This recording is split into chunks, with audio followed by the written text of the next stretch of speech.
शरीर कभी भी काम करते वक्त थकेगा नहीं। इतनी ऊर्जा तुम्हारे शरीर में बढ़ जाएगी। शरीर की ऊर्जा बढ़ाने के पीछे एक गहरा रहस्य छुपा है। उस रहस्य को जानने के बाद आप कभी भी आलस्य करने के बारे में सोचोगे भी नहीं। तो चलिए उस रहस्य को एक पुरानी प्रसिद्ध रहस्यमयी कहानी के माध्यम से समझे। दोस्तों, अगर हम कोई भी काम करते हैं तो हमें ऊर्जा की बहुत ज्यादा जरूरत होती है। आप महसूस भी किए होंगे कि जब आप बीमार होते हैं तो आपकी ऊर्जा बहुत ही कम हो जाती है और आप चाह करके भी कोई काम नहीं कर पाते हैं। आप दिन रात बिस्तर पर ही लेटे रहते हैं और आपका बिस्तर पर से उठने का मन ही नहीं करता। और अगर आपकी ऊर्जा कम है तो आप पढ़ाई भी करेंगे तो आपको बहुत ही जल्दी नींद भी आ जाएगी। आपका पढ़ने लिखने का मन बिल्कुल भी नहीं करेगा और किसी भी कार्य में भी आपका मन नहीं लगेगा। आपको बहुत ही जल्दी थकावट लग जाएगी। इसलिए शरीर में ऊर्जा का होना बहुत ज्यादा जरूरी होता है। जिस इंसान के शरीर में जितनी अच्छी ऊर्जा होती है वह उतना ही चुस्त, दुरुस्त और फुर्तीला होता है। उसका शरीर उतना ही अच्छे तरीके से काम करता है। लेकिन जिस भी व्यक्ति के अंदर ऊर्जा की कमी रहती है उसका मन बहुत ही निराश और हताश रहता है। वह चिंताओं में डूबा रहता है। उसका कोई भी काम करने का मन ही नहीं करता और उसे तमाम तरह की बीमारियां जकड़ लेती हैं। इसलिए शरीर में ऊर्जा का होना अति आवश्यक है। मित्रों, आज के इस वीडियो में हम ऊर्जा बढ़ाने के तरीकों को मैं आपको बताऊंगा, जिसे समझ लेने के बाद आप खुद अपने अंदर की ऊर्जा को बढ़ा सकेंगे और खुद आप तरोताजा महसूस करेंगे। आपके शरीर के अंदर फुर्ती आ जाएगी। तो मित्रों, इस वीडियो को छोड़ करके कहीं जाइएगा। मित्रों, प्राचीन समय में नर्मदा नदी के किनारे बस एक आश्रम में रोज की तरह गुरु अपने शिष्यों को तरह तरह की विद्या ये सिखाया करते थे। कुंडलिनी योग से लेकर के ध्यान करने तक वह सारी विद्याएं अपने शिष्यों को सिखाया करते थे। उन्हीं शिष्यों में एक निर्मल नाम का एक शिष्य था जिसका व्यवहार अन्य शिष्यों से बिल्कुल अलग था। उसके शरीर में ऊर्जा रहती ही नहीं थी। वह हर समय थका थका सा रहता था। एक बार की बात है, गुरु रोज की तरह अपने शिष्यों को ध्यान का उपदेश दे रहे थे। उपदेश के बीच में ही निर्मल को नींद आ गई और गुरु की नजर अचानक निर्मल पर पड़ गई। फिर गुरु को गुस्सा भी आया। गुरु डांट कर बोलते हैं कि निर्मल, तुमने रात को ठीक से सोया नहीं था क्या, जो तुम्हें अभी इसी वक्त नींद आ रही है। निर्मल घबरा गया और वह तुरंत नींद से जाग गया और फिर कहने लगा कि गुरुवर, माफ कीजिएगा, मैं रात को भी सोता हूं, फिर भी पता नहीं क्यों मुझे हर समय नींद आती रहती है। ऐसा लगता है कि शरीर में जान ही नहीं है। मैं बहुत जल्दी थक भी जाता हूं, चाह करके भी मैं कुछ कर नहीं पाता। गुरुवर, मेरा पढ़ाई में भी बिल्कुल मन नहीं लगता। मैं तरह तरह के उपाय भी अपनाता हूं और फिर भी मैं सफल नहीं हो पाता। हर समय ऐसा लगता है कि हमारे शरीर की ऊर्जा को किसी ने छीन लिया है। गुरु कहते हैं कि निर्मल, तुम बिल्कुल भी घबराओ नहीं। आज तुम्हारे साथ साथ मैं सभी शिष्यों को शरीर की ऊर्जा बढ़ाने के तरीके बता रहा हूं, जिसे तुम सब ध्यानपूर्वक सुनना। गुरु कहते हैं कि शिष्यों, सिर्फ अच्छा भोजन करने से शरीर में ऊर्जा नहीं बढ़ती। शरीर में ऊर्जा बढ़ाने के कई सारे कारण होते हैं। गुरु कहते हैं कि आश्रम में जो अनाज की खेती होती है, तो क्या वह सिर्फ उसमें पानी डालने से ही अच्छी फसलें तैयार हो जाती हैं क्या? सभी शिष्य कहते हैं कि नहीं गुरुवार, उसमें तो खाद माटी के साथ साथ तमाम चीजें डालनी पड़ती हैं, तब जाकर के फसल अच्छी तैयार होती है। गुरु कहते हैं कि अगर खेतों में पौधों को सिर्फ पानी ही डाला जाए तो क्या फसलों की पैदावार अच्छी होगी? सभी शिष्य कहते हैं कि नहीं गुरुवर, ऐसे में तो फसलें मुरझा जाएंगे।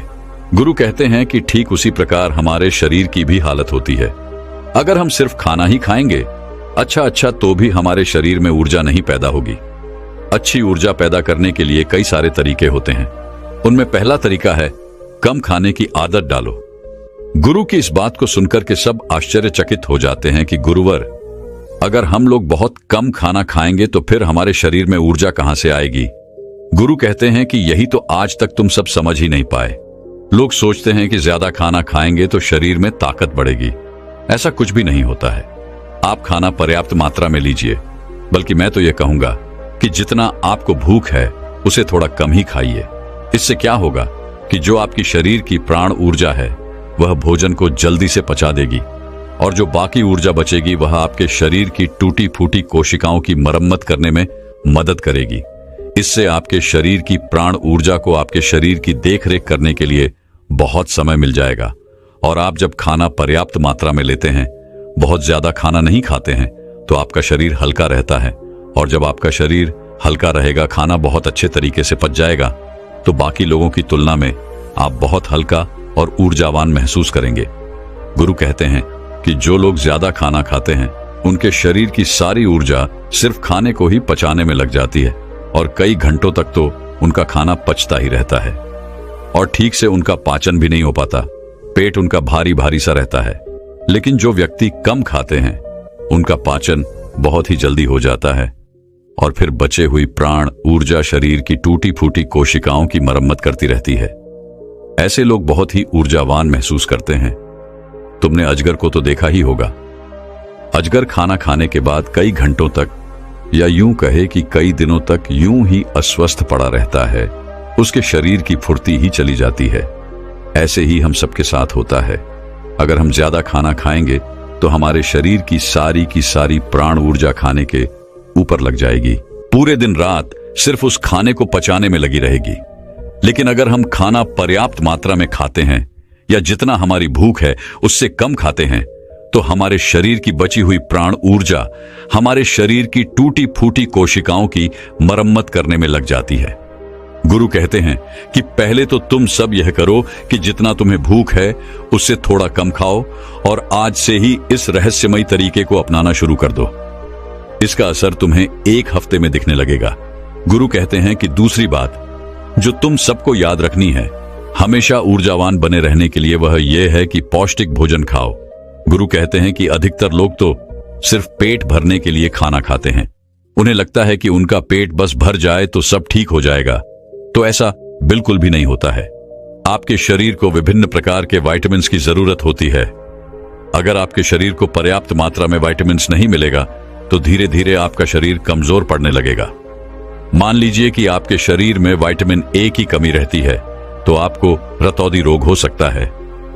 अगर आप अपने खाने में कैल्शियम की मात्रा नहीं लेते हैं तो इससे आपकी हड्डियां कमजोर हो जाएंगी और उनमें दर्द भी हो सकता है। हड्डियों को मजबूत करने के लिए सबसे अच्छा तरीका है कि आप दूध का सेवन करें और आप थोड़ा समय धूप में जरूर बिताएं। इससे क्या होगा कि विटामिन डी धूप में त्वचा के नीचे पर्याप्त मात्रा में बन जाएगी। सूर्य के प्रकाश में ही विटामिन डी का निर्माण होता है और उसका निर्माण आपकी त्वचा के नीचे होता है, जो आपके शरीर की हड्डियों को मजबूत बनाने में अति आवश्यक होता है। इससे आपकी त्वचा की चमक भी बढ़ती है और आप तंदुरुस्त भी रहेंगे। गुरु कहते हैं कि खाने में अच्छा और पौष्टिक भोजन लो और जितना ज्यादा हो सके प्राकृतिक भोजन खाओ, उससे तुम्हारा मन शांत रहेगा। गुरु कहते हैं कि शिष्य हमेशा ऊर्जावान बने रहने का तीसरा तरीका है व्यायाम करने की और ध्यान करने की आदत डालो। शिष्य कहने लगे, गुरुवर, यह तो हम प्रतिदिन करते हैं, इसमें कौन सी बड़ी बात है, यह तो सभी करते हैं। तभी फिर गुरु कहते हैं कि हां, बात तुम्हारी सही है, लेकिन अगर व्यायाम को और ध्यान को एक निश्चित समय पर ना किया जाए, जब मन में आया तब कर लिए, तो ऐसे करने से कोई मतलब नहीं होता है, बल्कि उसका शरीर पर बुरा असर तुम्हें देखने को मिलेगा। इसलिए सबसे ज्यादा जरूरी यह है कि व्यायाम और ध्यान को एक निश्चित समय में करो। गुरु कहते हैं कि व्यायाम शुरू करो, फिर होगा क्या कि तुम्हारे शरीर की ऊर्जा बढ़ने लगेगी और तुम्हारे शरीर में पूर्ति भी आने लगेगी, क्योंकि व्यायाम करने से शरीर के सभी अंग मजबूत होते हैं और उनके कार्य करने की क्षमता भी बढ़ती है। तो इससे तुम दिन में काफी समय तक ऊर्जा से भरे रहोगे, ऊर्जावान महसूस करोगे। जब धीरे धीरे ऊर्जा घटने लगेगी तो फिर अगला दिन आ जाएगा, तो तुम अगले दिन ठीक उसी समय पर व्यायाम करना। तुम्हारा शरीर ऊर्जा से भरा रहेगा। लेकिन सबसे ज्यादा जरूरी यह है कि व्यायाम और ध्यान को एक निश्चित समय पर करना, तभी इसका प्रभाव तुम्हें देखने को मिलेगा। और प्रतिदिन तुम सुबह और रात को जब सोने जाओ तो ध्यान में लीन हो जाओ। ध्यान की क्रिया अच्छे तरीके से चलेगी। ध्यान में बहुत ताकत होती है। तुम सुबह ध्यान की गहराइयों में जरूर जाना। गुरु कहते हैं कि शिष्यों, चौथा उपाय है अपने शरीर की ऊर्जा बढ़ाने का। वह यह है कि तुम्हें चिंता को अपने वश में करना होगा। गुरु कहते हैं कि शिष्यों, अभी तुम सब बच्चे हो, अभी तुम सबको उतनी फिक्र नहीं है, लेकिन जब तुम धीरे धीरे बड़े होने लगोगे तो तुम्हारे ऊपर भी जिम्मेदारियों का बोझ आएगा, तो तुम्हारे ऊपर तमाम कामों का बोझ रहेगा। मैं ये नहीं कह रहा हूं कि तुम चिंता से हमेशा के लिए मुक्त हो सकते हो, लेकिन हां, अगर तुम समझकर चलो कि चिंता को कैसे रोका जाए, उसे कैसे अपने से दूर रखना है, उसे खुद पर हावी नहीं होने देना है, तो तुम बहुत ही समझदार व्यक्ति कहलाओगे। क्योंकि चिंता ही एक ऐसी बीमारी है जो तुम्हारे शरीर को हर वक्त जलाती रहती है। जो व्यक्ति जितना गहराई से और जितना अंदर से चिंता करता है, वह बहुत ही ज्यादा परेशान रहता है। उसके शरीर की ऊर्जा को चिंता खुद छीन लेती है, और जिसके जीवन में चिंता ज्यादा है, वह मानसिक रूप से भी बीमार रहता है। इसलिए तुम सबको चिंता पर काबू पाना होगा। चिंता करने से ना तो हमारा भविष्य बदलता है और ना ही हमारा भूतकाल। चिंता सिर्फ और सिर्फ हमारे शरीर को हमसे छीन ले जाती है, हमारे सुख चैन को हमसे छीन ले जाती है। इसलिए जिस चीज को लेकर तुम्हें चिंता हो रही है, एक बार गौर से ध्यान में बैठकर कि उसे देखने की कोशिश करो कि क्या वाकई में वह बात चिंता करने लायक है कि या नहीं। तब तुम पाओगे कि तुम सतर्क से 80% तो चिंता बेफजूल की बातों को लेकर के सोच रहे हो, जिनका कि वास्तव में कोई मतलब नहीं है। जिस भी बात को तुम जितना ज्यादा पकड़ कर रखोगे, वह बात तुम्हें बहुत ही ज्यादा सताएगी। इसलिए जो हो रहा है उसे होने दो, क्योंकि अगर तुम्हारा शरीर स्वस्थ रहेगा, तुम ऊर्जावान बने रहोगे, तो तुम चिंता से भी निपट लोगे। इसीलिए शिष्यों, अगर तुम्हें ऊर्जावान बने रहना है तो चिंता को अपने काबू में करना होगा, और इसके लिए आप प्रतिदिन ध्यान और व्यायाम की क्रिया जरूर शुरू करो। गुरु कहते हैं कि हमेशा ऊर्जावान बने रहने का 5वां नियम है, समय की गति के अनुसार चलो। शिष्य कहते हैं कि गुरुवर, ये बात कुछ ज्यादा समझ में नहीं आ रही है कि समय की गति के अनुसार क्या होता है। गुरु कहते हैं कि जब सुबह होती है तो चिड़िया चहचहाने लगती हैं, पौधों के फूल खिल जाते हैं, पत्तियां हरी भरी हो जाती हैं, वह भी सूर्य के प्रकाश में अपने भोजन का निर्माण करने लगती हैं, कलियां भी खिलने लगती हैं और चारों तरफ पेड़ पौधे ऊर्जा से भर जाते हैं। इसी प्रकार तुम्हारा शरीर भी होता है। अगर सूर्य निकलने से पहले तुम नहीं उठते हो बिस्तर से, तो तुम्हारे शरीर की ऊर्जा कम होने लगती है। प्रकृति के साथ खुद को तालमेल बनाकर चलो। जब सूर्य उगता है, उससे पहले तुम सब अपने बिस्तर से उठ जाओ, और जब सूर्य अस्त होने लगता है तो उस समय भी तुम सब सोने चले जाओ। अगर तुम सब सही काम को सही समय पर करते हो, तो तुम्हारा शरीर हमेशा ऊर्जावान बना रहेगा। जो व्यक्ति आलसी होता है, सूर्य निकलने के बाद उठता है और रात भर जागता रहता है, दिन में सोता रहता है, तो उसके शरीर की ऊर्जा क्षीण होने लगती है। क्योंकि अगर तुम प्रकृति के साथ खुद का तालमेल बैठाकर नहीं चलोगे, तो तुम्हारे शरीर की ऊर्जा कम होने लगेगी। इसलिए अपने सभी कार्यों को समय के अनुसार करो। जब तुम समय के अनुसार कार्य को करोगे, तो तुम्हारा शरीर भी स्वस्थ रहेगा और तुम्हें कार्य करने की चिंता भी नहीं रहेगी, क्योंकि तुमने अपने कार्य को सही समय पर कर लिया। कुछ लोगों को नींद रात में इसलिए नहीं आती है क्योंकि एक तो चिंता उन्हें बहुत सताती रहती है, और दूसरी बात यह है कि वह समय के अनुसार चलते भी नहीं। इसलिए अगर तुम्हें लंबी जिंदगी जीनी है, तो अपने कार्यों को समय के अनुसार करो। गुरु कहते हैं कि हमेशा ऊर्जावान बने रहने का 6वां नियम है, खुद पर ध्यान दो। गुरु कहते हैं कि यह बहुत ही शक्तिशाली नियम है। खुद पर ध्यान देने का मतलब यह है कि तुम सब खुद से खुद को प्यार करो, खुद के लिए अच्छा सोचो। कई बार होता है कि कुछ लोग दूसरों की जिंदगी से बहुत ही ज्यादा निराश रहते हैं। अगर कोई दूसरा विकास कर रहा है, तो उससे बहुत ही ज्यादा परेशान रहते हैं। उसे उनके अंदर जलन की भावना उत्पन्न होने लगती है, तो धीरे धीरे उसका शरीर ऊर्जा से क्षीण होने लगता है। इसीलिए दूसरों पर ध्यान देने की बजाय खुद पर ध्यान दो, खुद को बेहतर बनाने में लग जाओ। जब तुम पूरी ऊर्जा के साथ खुद को बेहतर बनाने में लगोगे, तो तुम्हारे कार्य जरूर सफल होंगे। वह व्यक्ति अपने जीवन में कभी भी सफल नहीं हो पाता जो हर समय दूसरों के बारे में सोचता रहता है, दूसरों की बुराई के बारे में सोचता रहता है, दूसरों से जलन की भावना रखता है। उस व्यक्ति की ऊर्जा कभी भी अच्छी नहीं रहती। लेकिन वहीं पर जो व्यक्ति अपने बारे में अच्छा सोचता है और दूसरों के भी बारे में अच्छा सोचता है, तो उसकी ऊर्जा हमेशा बनी रहती है।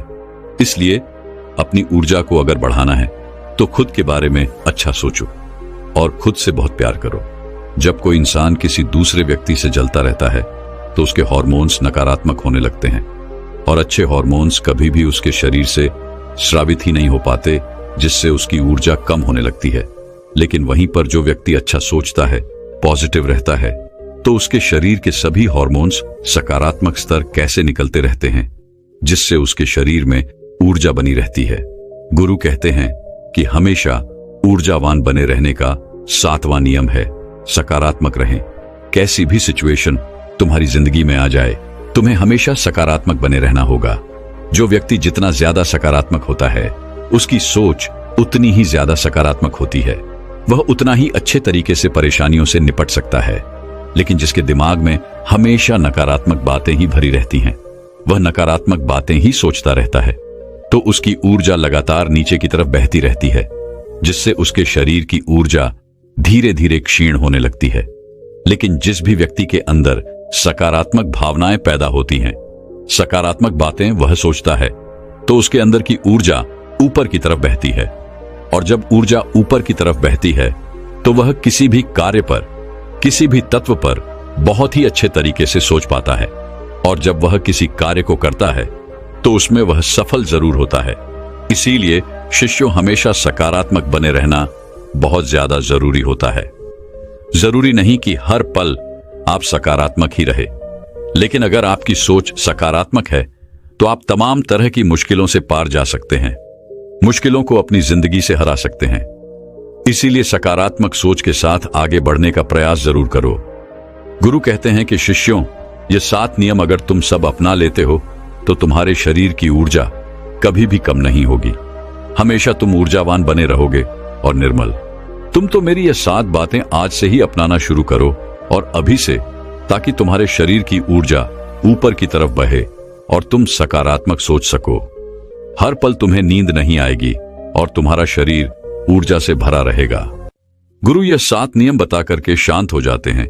तभी सभी शिष्य खड़े होते हैं और गुरु को प्रणाम करते हैं और उनका धन्यवाद अदा करते हैं, और सब लोग अपने अपने कार्यों पर वापस लग जाते हैं। तो दोस्तों, अब अगली आलस को दूर करने के ऊपर एक प्रसिद्ध आर्ष्य मुनि की कहानी की शुरुआत करते हैं। एक बार एक आलसी व्यक्ति एक आर्ष्य के पास जाता है और कहता है, मुनिवर, मैं आलस्य से बहुत परेशान हूं। यह आलस्य नाम की बीमारी मुझ पर दिनों दिन हावी होती जा रही है, लेकिन मैं कुछ भी नहीं कर पा रहा हूं। कृपया कर मुझे कोई ऐसा तरीका बताएं जिससे मैं अपने आलस्य को त्याग कर एक कर्मठ और सुखी जीवन जी सकूं। आर्ष्य ने कहा, आलस्य उसी व्यक्ति के जीवन में होता है जिसके जीवन में कोई बड़ा लक्ष्य नहीं होता, जो जीवन को जीना नहीं, सिर्फ काटना चाहते हैं। व्यक्ति ने कहा, हाँ मुनिवर, मेरे जीवन का कोई बड़ा लक्ष्य नहीं है। मैं तो बस जिए चला जा रहा हूं। जीवन की परिस्थितियां मुझे जिस तरफ ले जाती हैं, मैं उसी तरफ चला जाता हूं। लेकिन मुनिवर, आप मुझे वह तरीका बताएं जिससे मैं अपने आलस्य से छुटकारा पा सकूं। आर्ष्य ने कहा, हमारे जीवन में आलस्य 3 मुख्य कारणों की वजह से आता है। पहला कारण है किसी बड़े लक्ष्य का ना होना, दूसरा कारण है अपने शरीर और मन को ना समझना, और तीसरा कारण है आलसी और कामचोर व्यक्तियों की संगत करना। आलसी व्यक्ति ने कहा, मुनि पर जरा इन तीनों बातों को विस्तार से समझाइए। आर्ष्य ने कहा, जिस व्यक्ति के जीवन में एक बड़ा और स्पष्ट लक्ष्य नहीं है, उस व्यक्ति के जीवन से आलस्य कभी जा ही नहीं सकता, क्योंकि एक स्पष्ट लक्ष्य व्यक्ति को निरंतर उत्साहित और कर्मशील बनाकर रखता है। और जब व्यक्ति के जीवन में आलस्य का आगमन होता है तो यह मजबूत लक्ष्य उसे याद दिलाता है कि यह समय आलस्य करके बर्बाद करने का नहीं, बल्कि कर्म करने का है। लेकिन लक्ष्य ऐसा नहीं होना चाहिए जिसे तुमने अति उत्साह या निराशा के क्षणों में बनाया हो, क्योंकि उत्साह और निराशा के पलों में बनाए गए लक्ष्य इन परिस्थितियों के समाप्त होते ही कमजोर और क्षीण पड़ जाते हैं। लक्ष्य का निर्धारण हमेशा ही अनुकूल परिस्थितियों में बहुत ही सोच समझकर और शांत दिमाग से करना चाहिए। वह लक्ष्य तुम्हारी भावनाओं और दिल से जुड़ा होना चाहिए। साथ ही उस लक्ष्य के बनाने के पीछे का एक बहुत ही मजबूत कारण भी होना चाहिए कि आखिर तुम उस काम को क्यों करना चाहते हो, क्योंकि जब तुम अपने लक्ष्य से भटक रहे होगे तो उस लक्ष्य के पीछे का मजबूत कारण ही वह शक्ति होगी जो तुम्हें अपने लक्ष्य की तरफ वापस खींच लाएगी। अगर तुम्हारा लक्ष्य ऐसा है जिसके बारे में सोचकर ही तुम्हारे अंदर जोश और आंखों में आंसू आ जाते हैं, तो फिर तुम्हें चिंता करने की जरूरत नहीं है, क्योंकि फिर तुम्हारा लक्ष्य तुम्हारे आलस्य को खत्म कर देगा। आर्ष्य ने आगे कहा, लेकिन कुछ ऐसे भी लोग होते हैं जिनके जीवन में लक्ष्य तो होता है, लेकिन वे फिर भी आलस्य करते हैं। तो इनके जीवन में आलस्य का कारण है कि ऐसे लोग यह नहीं समझ पाते कि हमारा मन काम कैसे करता है। हमारा मन बहुत ही चालाक है और यह हमारे साथ हर समय खेल खेलता रहता है।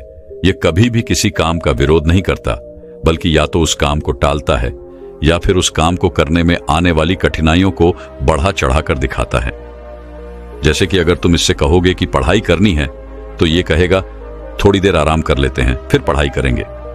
अगर तुम इससे कहोगे कि ध्यान करना है, तो ये कहेगा कि ध्यान करने का सबसे अच्छा समय तो सुबह ब्रह्म मुहूर्त में होता है। कल सुबह से जल्दी उठेंगे और फिर ध्यान करेंगे, और फिर ना तो तुम सुबह ब्रह्म मुहूर्त में उठ पाओगे और ना ही कभी ध्यान कर पाओगे। अगर तुम मन से कहोगे कि धन कमाना है, तो यह कहेगा कि क्या इतना ही आसान है धन कमाना? अगर इतना ही आसान होता तो आज सभी लोग अमीर होते। व्यक्ति ने कहा, मुनिवर, तो फिर इस मन की चाल का समाधान क्या है? आर्षि ने कहा, इस मन के साथ भी वही करो जो यह तुम्हारे साथ करता है। जब तुम्हारा मन कहे कि थोड़ी देर आराम कर लेते हैं फिर काम करेंगे, तो तुम तुरंत इससे कहो कि थोड़ी देर क्यों, बहुत देर तक आराम करेंगे, लेकिन पहले ये काम खत्म कर लेते हैं। जब मन कहे कि आज स्वादिष्ट भोजन कर लेते हैं, कल से व्यायाम करेंगे, तो तुरंत इससे कहो कि स्वादिष्ट क्यों, बहुत स्वादिष्ट भोजन करेंगे, लेकिन काम हम आज से ही शुरू करेंगे। कुल मिलाकर तुम्हें अपने मन को मूर्ख बनाना है, जैसे ये तुम्हें बनाता है। व्यक्ति ने पूछा, लेकिन मुझे अपने मन को मूर्ख कब तक बनाना पड़ेगा? आर्षि ने कहा, जब तक तुम अपने जीवन से आलस्य को दूर रखना चाहते हो। आर्षि ने आगे कहा, या तो तुम अपने मन को मूर्ख बनाओ, नहीं तो यह मन तो तुम्हें मूर्ख बना ही रहा है। व्यक्ति ने कहा, मुनिवर, कभी कभी मैं यह निश्चय करता हूं कि कल से इस काम को जरूर करूंगा और अपना समय बर्बाद नहीं करूंगा, लेकिन अगले दिन आते ही मैं फिर से काम को टालना शुरू कर देता हूं। सुबह सोचता हूं कि अभी तो पूरा दिन पड़ा है, दोपहर में काम कर लूंगा। दोपहर होती है तो सोचता हूं कि शाम को कर लूंगा, और फिर शाम से रात हो जाती है, लेकिन मैं अपना काम शुरू भी नहीं कर पाता हूं और फिर पछताता रहता हूं। समय बर्बाद करने के लिए खुद को कोसता रहता हूं, और फिर अगले दिन भी मेरे साथ यही होता है, उसके अगले दिन भी मेरे साथ यही होता है, और यह चक्र लगातार चलता आ रहा है। मैं अपने समय को सही तरीके से व्यवस्थित नहीं कर पा रहा हूं। आर्षि ने कहा, बात समय को व्यवस्थित करने की नहीं है, बात तो मन को व्यवस्थित करने की है। जब तक तुम्हारा मन व्यवस्थित नहीं होगा, तब तक तुम समय को व्यवस्थित कर भी नहीं सकते। अगर तुम्हें अपने समय को नियंत्रित करना है, तो तुम्हारा अपने मन पर नियंत्रण होना बेहद आवश्यक है, और यह संभव है ध्यान से, अपने विचारों के प्रति जागरूक होने से।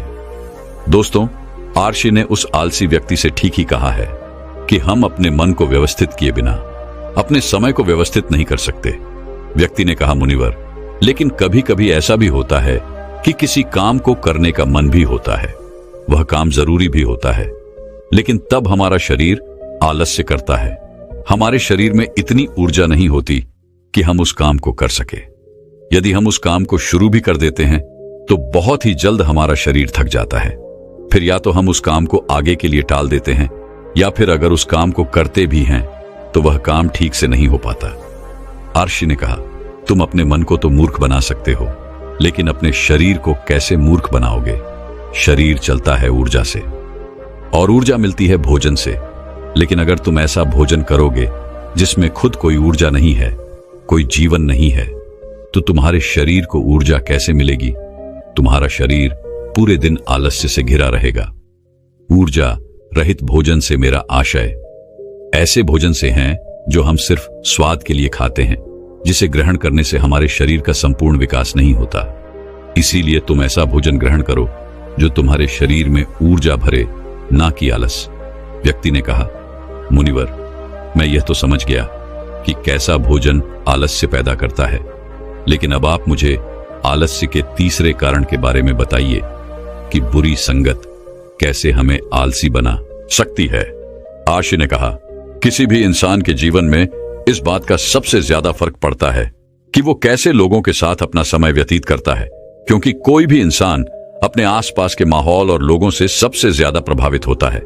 इसीलिए तुम्हें इस बात का ध्यान रखना बहुत जरूरी है कि कहीं तुम्हारे मित्र आलसी स्वभाव के तो नहीं है, कहीं वो काम को टालने की आदत से ग्रसित तो नहीं है, क्योंकि अगर ऐसा है तो आज नहीं तो कल तुम भी आलसी बन ही जाओगे, तुम भी काम को टालना सीख ही जाओगे। क्योंकि बुरी आदतें अच्छी आदतों की तुलना में ज्यादा आसानी से लोगों को अपनी ओर आकर्षित करती हैं और फिर लोग इन बुरी आदतों के गुलाम बन जाते हैं। इसीलिए तुम्हें अपने आसपास के लोगों के आलसी स्वभाव के प्रति भी जागरूक रहना पड़ेगा और ऐसे लोगों का साथ छोड़ना पड़ेगा जो स्वभाव से आलसी हैं। अगर आलसी लोगों की संगत करोगे तो आलसी ही बनोगे, ऊर्जावान लोगों की संगत करोगे तो ऊर्जावान बनोगे, और ये निर्णय पूरी तरह से तुम्हारे हाथों में है।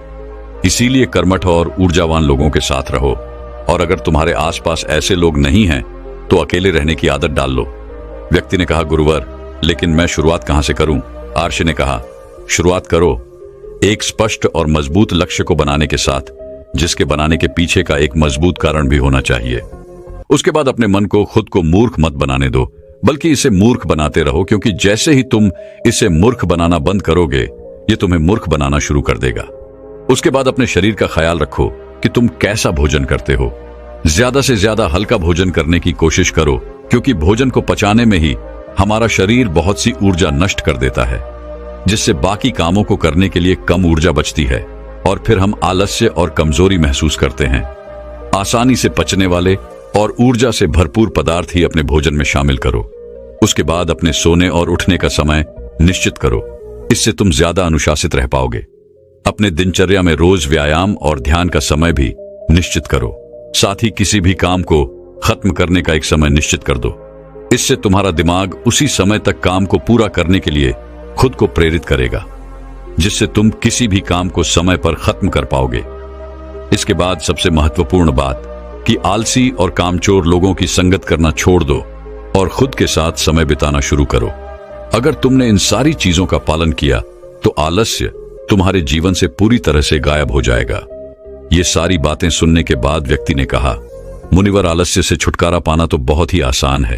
आर्ष ने कहा, यह आसान भी तुम्हारे मन को ही लग रहा है। यह मन कब तुम्हारे साथ कैसे चाल चलेगा, इसके लिए तुम्हें जागरूक रहना पड़ेगा, और जागरूकता आती है जागरूक लोगों के साथ रहने से, अकेले रहने से या फिर ध्यान करने से। व्यक्ति ने कहा, मुझे अपने आलस्य को भगाने का काम अभी और इसी क्षण से शुरू कर देना चाहिए। आर्ष ने कहा, हाँ, बिल्कुल सही कहा तुमने। सही समय का इंतजार भी मन की ही चाल है। तो दोस्तों, क्या आप भी सही समय का इंतजार ही कर रहे हैं या फिर इसी समय को सही बनाने के ठान चुके? दोस्तों, मैं उम्मीद करता हूं कि यह कहानी सुनने से आपके जीवन में अच्छे बदलाव आए होंगे। आपको इस वीडियो से क्या सीखने मिला, ये कमेंट करके जरूर बताएं, और अपने परिवार, दोस्तों या आपके करीबी इंसान के साथ ये कहानी शेयर करके उन्हें भी इस ज्ञान से परिचित करवाएं। बाकी अगर आपको यह वीडियो दिल से अच्छी लगी हो तभी इस वीडियो को लाइक कर देना, और आपने अब तक इस चैनल को सब्सक्राइब न किया हो तो चैनल को सब्सक्राइब भी जरूर कर देना। आपका हर दिन शुभ हो और खुशियों से आपका जीवन भरा रहे। धन्यवाद। नमो बुद्धाय।